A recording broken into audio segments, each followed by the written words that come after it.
et faire du lait concentré, une poudre. Le lait en poudre est idéal pour la conservation et le transport sur de longues distances.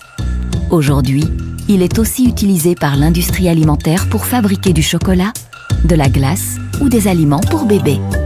Chaque usage exige une composition spécifique et des propriétés particulières du lait en poudre. Le lait contient 13% de matière sèche composée de graisse, de protéines, de lactose et de sels minéraux. Les 87% restants, c'est de l'eau. Fabriquer du lait en poudre revient donc à éliminer l'eau du lait. Mais cette opération est plus complexe qu'on ne l'imagine. Les phases et leur durée peuvent être modulées pour répondre aux exigences spécifiques des pouvoirs publics et des clients. Le lait est pasteurisé dans les 24 heures via un échangeur thermique à plaques. Il est chauffé au moins 15 secondes jusqu'à 72 degrés Celsius minimum pour tuer les germes pathogènes. Le lait est un produit naturel dont la teneur en graisse et en protéines varie. Il est donc homogénéisé en deux étapes. Dans un premier temps, lait crémeuse sépare la crème par centrifugation sur la base de la différence de densité entre l'eau et la graisse.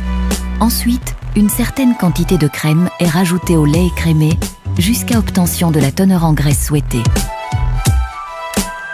Vient ensuite la standardisation protéique. En injectant en continu une solution de lactose dans le lait, on peut abaisser la teneur en protéines jusqu'au niveau souhaité pour la poudre. C'est ici que le vrai travail commence.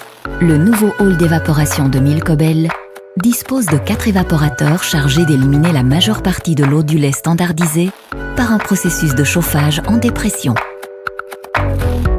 Ce processus convertit 100 litres de lait en 25 litres de lait concentré. L'évaporation a pour effet de faire passer la teneur en matière sèche du lait de 12% à 50%.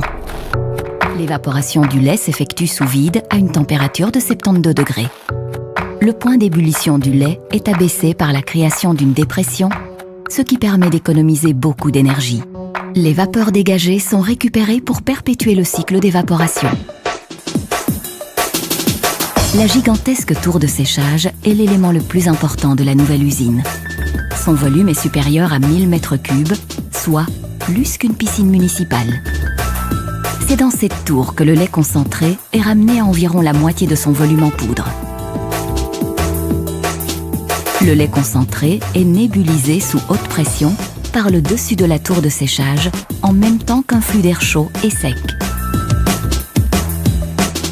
Durant leur chute, les fines gouttelettes de lait transfèrent leur humidité à l'air chaud et c'est un tourbillon de poudre qui arrive au bas du silo. Le processus dure entre 8 et 30 secondes.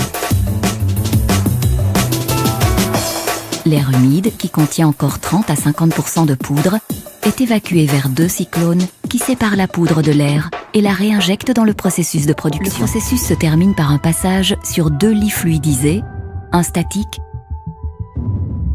et un dynamique. Ces lits assurent le séchage final et le refroidissement de la poudre jusqu'à une température ambiante de 25 degrés.